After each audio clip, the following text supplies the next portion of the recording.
max deadlift at one point was 255 for like a single set of 5 reps, and I'm not really aiming to like get back to that place, or like it's not like super important to me to like lift the most weight. Right now I'm deadlifting 130. Is it 130? Yeah, 130, but I'm doing 10 reps and it feels like really good, really strong. And like it's gone up 5 pounds in the last like week and a half or so.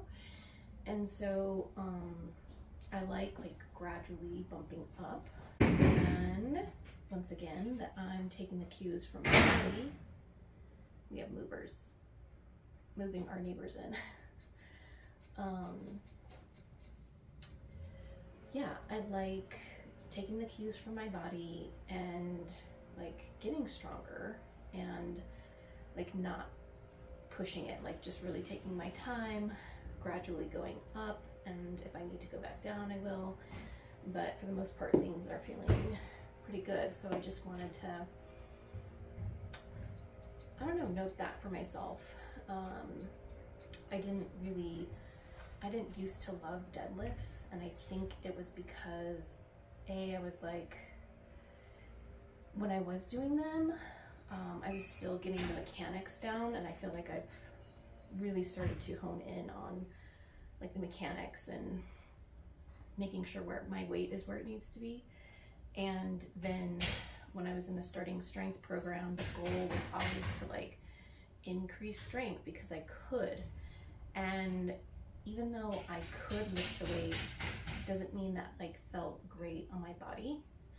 So right now I want to like do things that I can do that also feel good on my body, and not just put more weight on because I can get it off the floor. You know, that's not like important to me. So anyway, and it's just making the deadlift way more enjoyable. So I don't know, I feel like that's a victory.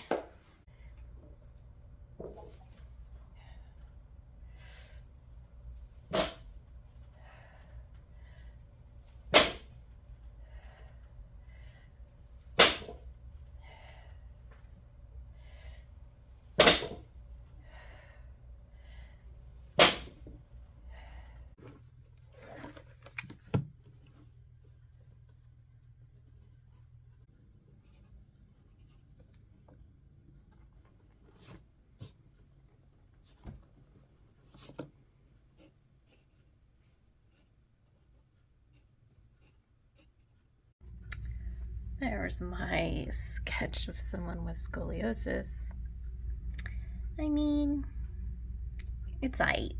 One other thing I want to say about showing up for this daily process, because I think I had a little bit of like skepticism or self-doubt about whether or not I would be able to like do this, just me, and not have some kind of outside force to be accountable to.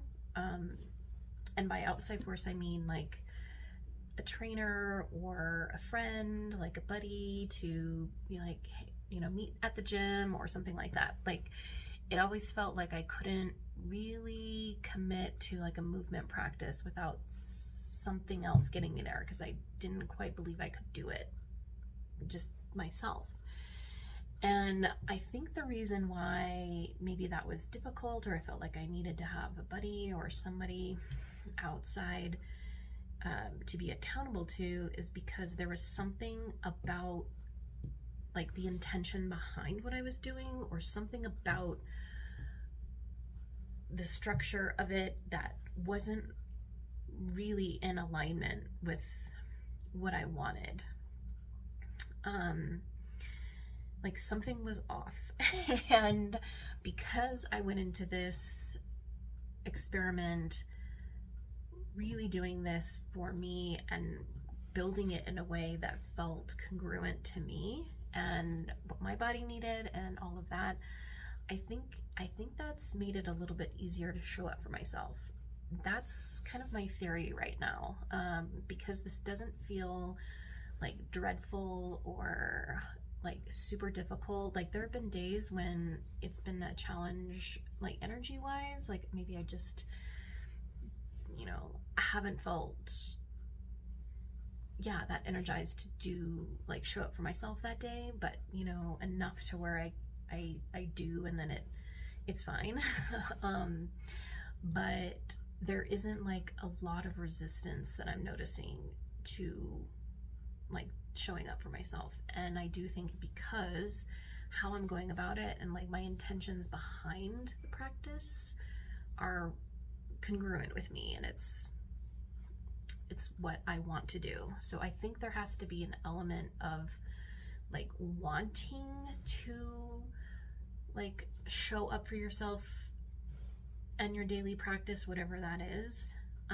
Because if there's something about it that feels like has any kind of proving energy, or doing it for someone else or something else other than for you, I think it makes it more difficult to commit to.